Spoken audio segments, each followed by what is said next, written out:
Men are not piano keys. And this is the phrase that most summarizes Les Misérables, which I have just read 1000 pages. Since landing this mark, I wanted to upload a video talking about this simple phrase because it is something that has really come across to my mind in many times in my life. Because I don't know you, but most of my life I got this question on my head: why some people who do everything in the world are in such a good position, and other people who are giving, who are caring, who give all the love to the world and are in such a bad position. And that's why life, and this book illustrates it perfectly, life will never be will life will never be just or unjust. Life is life, and with life comes randomness, and with randomness life exists. Because we have to imagine that all the concepts and all the things I say are abstract, are some are things made by the human being, by the human mind. Neither justice, injustice, happiness, sadness, depression, justice exist. It only exists life, this world that we are all in. And since I have read the story of Jean Valjean, that all his life he's condemned and he expects to be repaid back. He spends all his life in prison doing a crime for its health because he just wanted to survive.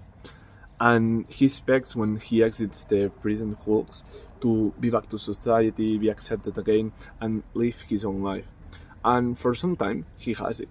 And instead of repaying the society with all the hatred he received and let his wretchedness go, he instead opted for the way that the bishop showed him, that he must give to the world and not crave from the world, not create problems, instead solve problems.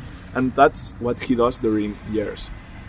However, people are unforgiving.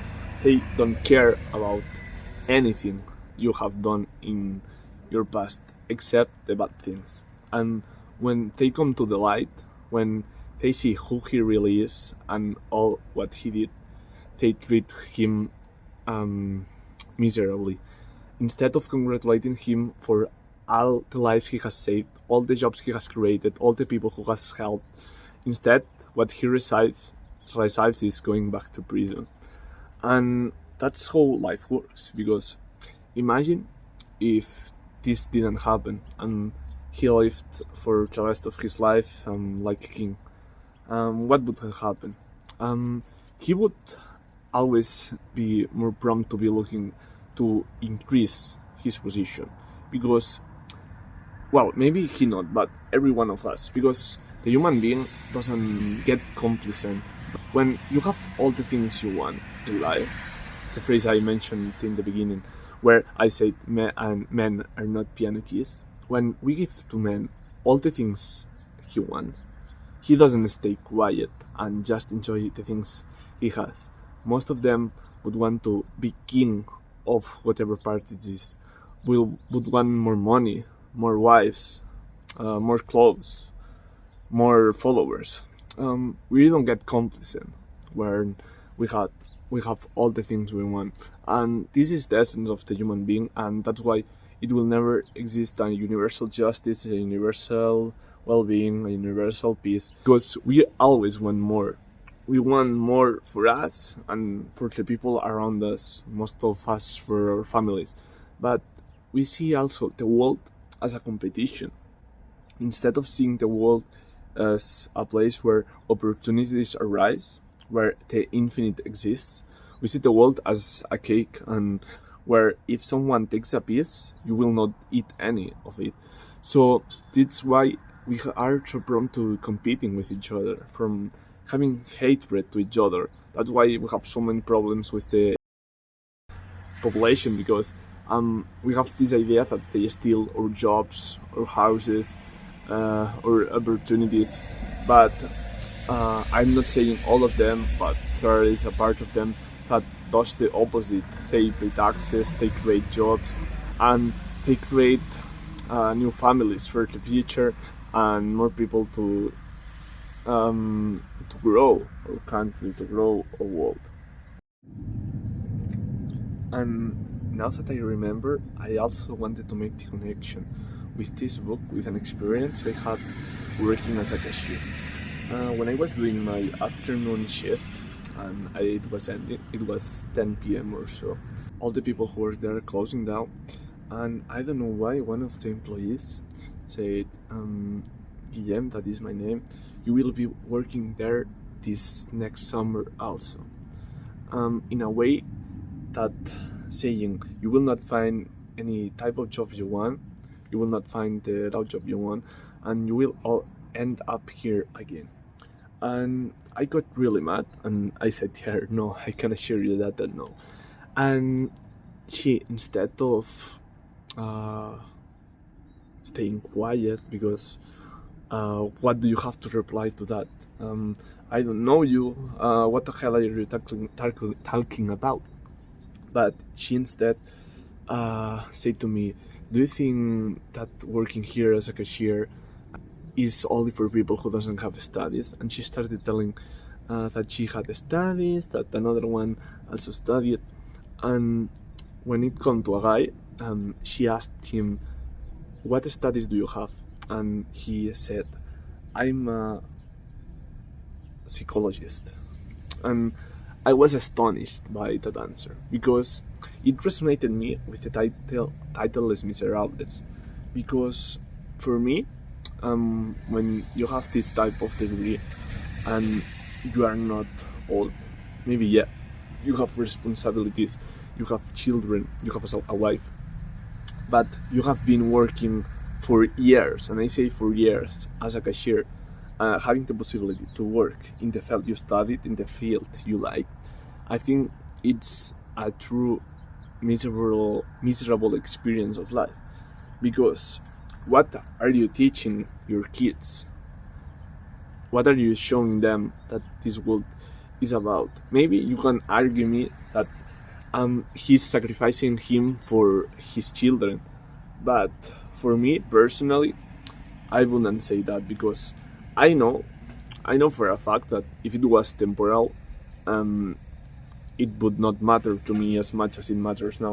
But as I see him, and as I see the things, I know he will be staying there for the rest of his working career, and this makes me mad, because he literally surrendered himself to money and to comfort and to idleness, because he doesn't want to work his way into life. He doesn't want to study anymore. He doesn't want to take more interviews.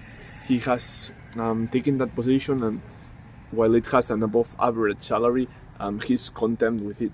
But I don't like this idea of showing your kids that you had so much potential, because he will be a psychologist of, I don't know, of the president of the United States, of Spain, of whichever goal he would have as a psychologist, maybe pursue a PhD, or simply having his own consultancy, or working as a psychologist, because you cannot argue me that it's more respectable to be a cashier. And I don't want to criticize also cashiers, but life is what it is. It's a job that it obliterates your mind. It doesn't allow you to think, because all you do is scan products all the day long, and people don't give you even a hello or a goodbye. So it's a job that it's mentally exhausting. And when you have the possibility to do another thing, but instead you choose to stay comfortable with money, I don't know what message are you sending you to your family, your kids, and to the world. Which experience of life is that? And maybe I say it because I'm young, and I have all my life had all the things I wanted, and this can be argued, but I would say that when you have a life full of possibilities, you should not surrender yourself to your first option. Why he has to neglect all this life, all his potential, for having a stable salary? why he cannot do both things at the same time? Why cannot he work in the morning and pursue his career in the afternoons? Why everyone has to be uh, surrounded by money? But I don't want to send the wrong message. I just want to say that to connect all the dots I have laid down, I want to say that we have to love people for who they are instead of for what they do. Because it's so easy. It's so easy to be expecting someone that we love to pursue the path that we also like, that we also think it's worth pursuing. But this is not how we should treat people we love. Because when we do that, love ceases to exist because we cannot expect to control another human being. And this happens with Marius and his grandfather. And because of his grandfather, that it's so annoyed by the political position that Marius stands, he sends him off his house, he neglects him, and after all his life, he only wanted one thing, he only wanted one desire, that he wanted to see Marius again, and he destroyed the relationship he had with his nephew, that he was nearly his son, because of what he did. And he couldn't expect him to follow his path. You cannot expect another human being to follow your path, because life, as I said in the beginning, is about freedom, the freedom of choice.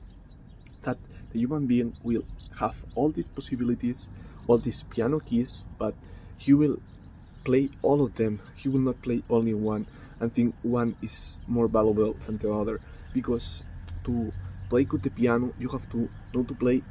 You need to know to play a lot of keys, and to play a good piano song, you need to know to play all the keys, because if it always sounds the same key, there is no melody, there is anything in life. Because when there is not beauty, when there is not ugliness, when there is not both extremes, how we can value prettiness, beautifulness, beauty, when all the things are beauty? There is no comparison with other things, because if all is beauty, we cannot admire anything. But when we have beauty, average ugliness, we can admire everything. But when we have beauty, justice, injustice, ugliness, we can compare all things along and see that there are not good or bad things. There is an infinite good of possibilities, and none of them have their function.